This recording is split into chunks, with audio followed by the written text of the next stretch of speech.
শুভ বিবাহ চেনা সুরে সানাই ডেকে যায় শুভ বিবাহ লেখা প্রজাপতির ডানায় শুভ বিবাহ শুভ আপনি ভালো করে দেখো তো মা আমাকে কেমন দেখাচ্ছে। আমার মেয়েকে কি খারাপ দেখাতে পারে? হ্যাঁ দেখি তো। এটা হচ্ছে যাতে নজর না লাগে। মা আমি তো চাই নজর পড়ুক। হ্যাঁ? শাদিকে এত সুন্দর করে সেজেছি। তেজ বেকারির উত্তরাধিকারী তেজ বসু মল্লিককে তো আমি অর্ধেক পটিয়েই ফেলেছি, আর আজকে বিয়ের কথাটা পাক্কা করে ফেলবো। হ্যাঁ, তেজ বেকারির মালিক সে তো অনেক বড় লোক রে। না হলে কি আমি আমার জালে ফাঁসাতাম? আমাকে দেখে তেজ আজকে চোখ ফেরাতেই পারবে না। আর আমার মতো এরকম সুন্দরী কি বাগবাজারে একটাও আছে নাকি? আমি চাই। হ্যাঁ ও ঠাকুর, ঠাকুর গো, আমার মেয়ের যেন আজ একটা হিল্লে হয়ে যায় গো, আজ একটা হিল্লে হয়ে যায়। উনি আমার দিকে এভাবে কেন তাকিয়ে আছেন? আপনাকে যে আমি কিভাবে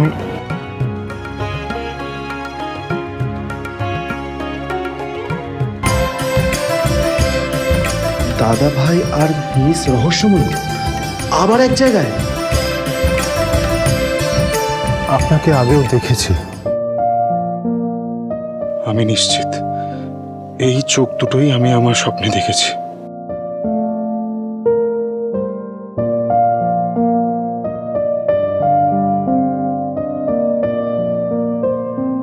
জানি ভাগ্য আমাদের বারবার মুখোমুখি দাঁড় করাচ্ছে, আর আপনার ঋণ আমি। দাদু ভাই বিয়ে বাড়ির গেটেই দাঁড়িয়ে থাকবে নাকি ভেতরে ঢুকবে? হ্যাঁ হ্যাঁ আসুন, ওইদিকে বিয়ে হচ্ছে, আসুন আসুন, দাঁড়ান। হ্যাঁ থাক। কি নাম তোমার? সুধা, সুধাময়ী আচার্য। ভারী মিষ্টি নাম তো। চলো দাদু ভাই চল। সুধা, আরে কেমন আছেন? আরে কি রে সুধা, ওদিকে এত কাজ পড়েছে, তুই এখানে দাঁড়িয়ে কি করছিস? চল এখানে। হ্যাঁ চলো। বউ দাঁড়াও, আমার কথাটা শোনো। বউ দাঁড়াও। কি শোনার জন্য দাঁড়াবো? হ্যাঁ বারবার করে বলেছিলাম ওই গিয়ে রঙের পাঞ্জাবিটা, জড়ি করা পাঞ্জাবিটা পরে আসতে, তা না নিজের মায়ের কথা শুনে এই মেরুন রঙের পাঞ্জাবিটা পরে চলে এলো। একবার নিজের দিকে তাকিয়ে দেখেছো কেমন দেখতে লাগছে? রাঙা আলুর মতো দেখতে লাগছে।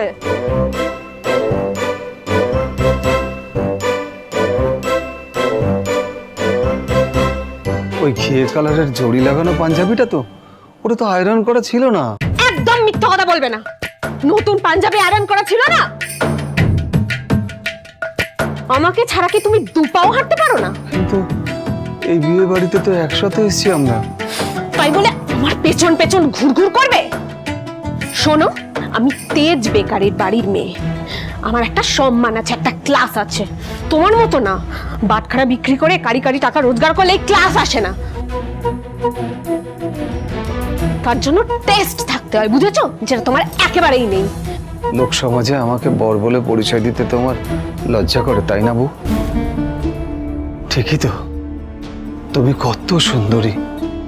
আর আমি, আমাদের তো বাটখারা ফ্যাক্টরিতে আগুনের মাঝে কাজ দেখতে যেতে হয়, তাই হয়তো আমার রংটাও বাটখারার মতনই হয়ে গেছে জানো। আর ঘোষণা, এরপর তো ছালটা উঠে যাবে। কোন রকমের নেমন্তন্ন রক্ষা করে খেয়ে বেরিয়ে যাবো। অসহ্য একেবারে। বউ, আরে জামাই বাবু, তুমি এখনো এখানে দাঁড়িয়ে? ভেতরে তো সবাই বসে গেছে, শ্রমিকদাও বিয়েতে বসে গেছে। শোনো, পাত্রীপক্ষ সুযোগ বুঝে জুতো চুরি করার আগে আমাদের ওখানে যেতে হবে। চলো। আচ্ছা তোমার মুখটা এরকম বাংলার পাঁচের মতো হয়ে আছে কেন বলো তো? দিদি কি আবার কিছু বলেছে তোমায়? না না, তোমরা তো জানোই তোমার দিদিকে বাইরে থেকে দেখলে না খুব রাগী মনে হয়, কিন্তু ভিতরটা একদম ফুলের মতন নরম। ওই জন্য তো আমাকে চোখে হারায়। তোমার দিদিকে না আমার এইরকমই দেখতে ভালো লাগে। এই বলছি চলো চলো এখানে এসো এসো এসো, তাড়াতাড়ি এসো তাড়াতাড়ি এসো। এই নিন, এটা আমাদের বাগানের গাছের আমের শরবত। এটা খান, তাহলে ছোটবেলার কথা মনে পড়বে। আরে বিয়ে বাড়িতে আজ কানুনবাদা দেবী এসেছেন, তেজ বেকারির মালকিন। শুনেছি উনি নাকি ওনার নাতির জন্য পাত্রী খুঁজছে।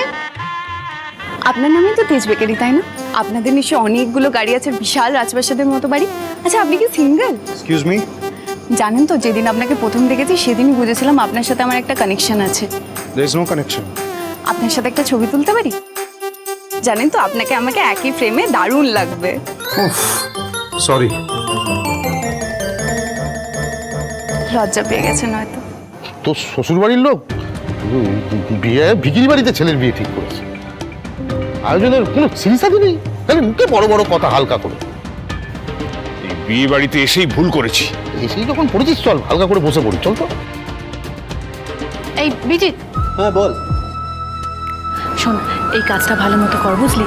এই কাজটা ভালো হলে তোর চারিদিকে নাম ডাক হবে। তুই জানিস সুধা, আমি মাঝে মধ্যেই ভাবি যে তুই যদি সেই সময় হেল্প না করতিস না, মানে স্যারের সাথে কথা বলে, তাহলে এত টাকা দিয়ে এই ফটোগ্রাফির কোর্সটা করতেই পারতাম। তো তুই তোর নিজের ট্যালেন্টে আজকে এই জায়গায় পৌঁছেছিস, বুঝলি? ধরে নিলাম ট্যালেন্ট, কিন্তু তোর হেল্প ছাড়া তো সেটার সদ্ব্যবহার হতো না রে। এই এক সেকেন্ড দাঁড়া, এক সেকেন্ড দাঁড়া, এইভাবেই দাঁড়াবে। একটা ছবি তুলি। তোর আমার ছবি তুলতে হবে না। আমার ছবি তুলে কি হবে? না না না, সুধা, একটা ধাক্কা তোকে এতটা চেঞ্জ করে দিল সুধা। আহা, আহা, দারুণ। আজ দিনের বেলা যত ঝুলিয়েছে, রাতে দেখছি আয়োজন একদম ফাটিয়ে করেছে। হ্যাঁ, হ্যাংলার মতো খাবারটা বন্ধ করো তো। আমি এদিকে ভাবছি ঠাম্মির কি হলো, একেবারে মদ পাল্টে বিয়ে বাড়ি চলে এলো। আমার এত নাটকেও কাজ হলো না, কিছু তো নিশ্চয়ই ব্যাপার। ওই কি বলছি শুনছো? আরে এত ভালো খাওয়া দাওয়া, এত সুন্দর আয়োজন হয়েছে, আমার কোনো কথা কানে আসছে না। তুমি খাবে নাকি? অসহ্য। মাসিমা, কমলেশ বাবু এলেন না? না না, উনি বড় একটা ঘর থেকে বেরোন না। ওই সারাদিন ওনার বই আর ওই ডায়েরি ওই নিয়েই থাকে। এই আমাদের যে এত বড় পরিবার, এত বড় ব্যবসা, এ তো এত বছর ধরে আমাকেই সামলাতে হয়েছে। আর নেমন্তন্ন রক্ষা করতেও তাই আমিই আসি। আসুন আসুন আসুন, এদিকে আসুন। আমি ওই আমার শ্বশুরবাড়ির লোকজনের সঙ্গে আপনার আলাপ করিয়ে দিই। একটু দেখুন ওদের যেন কোনো অসুবিধা। বিক্রমজিৎ দা, একটু একটু এদিকে আসুন। আসুন, এই হচ্ছে বিক্রমজিৎ দা, আর ও হচ্ছে বাবা, আরে আরে থাক থাক থাক থাক থাক থাক। ঠিক আছে ঠিক আছে ঠিক আছে। ঠিক আছে, ঠিক। আচ্ছা, আপনার সঙ্গে আলাপ করিয়ে দিই, বসু মল্লিক পরিবারের বড় জামাই নক্ষত্র। নক্ষত্র না, তাহলে উজ্জ্বল। উজ্জ্বল, ওই হলো আর মানে উজ্জ্বল নক্ষত্র। ওদের একটা ওই বাক্স প্যাট্রার ফ্যাক্টরি আছে। বাক্স ব্যাটা না, হালকা বাটখারা। ও বাট, হ্যাঁ, ওদের একটা বাটখারার ফ্যাক্টরি আছে।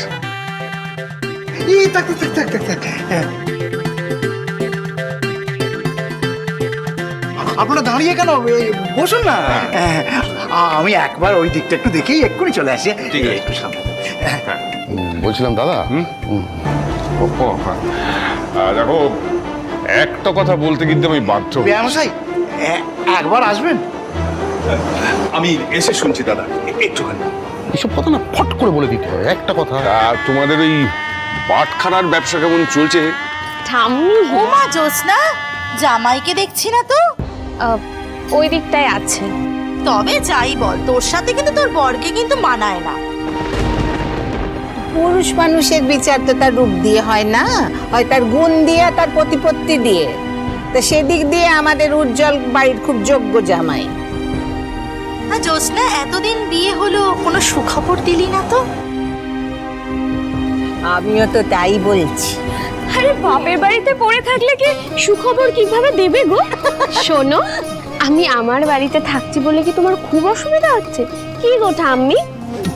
ও মা, অসুবিধা হবে কেন ঠাকুরজি? আসলে আমরাও তো চাই বাড়িতে একটা ফুটফুটে বাচ্চা আসুক, হ্যাঁ তাই না ঠাম্মি? হ্যাঁ হ্যাঁ, আমারও তো ওই দুটোই শখ এখন। আমার জোৎস্নার ঘরে নাতি, আর আমার তেজ দাদু ভাইয়ের ঘরে বউ। তা তোমার নজরে কোনো ভালো পাত্রীর সন্ধান থাকলে আমাকে জানিও তো। ওই সুধাময়ী কোথায় গেল?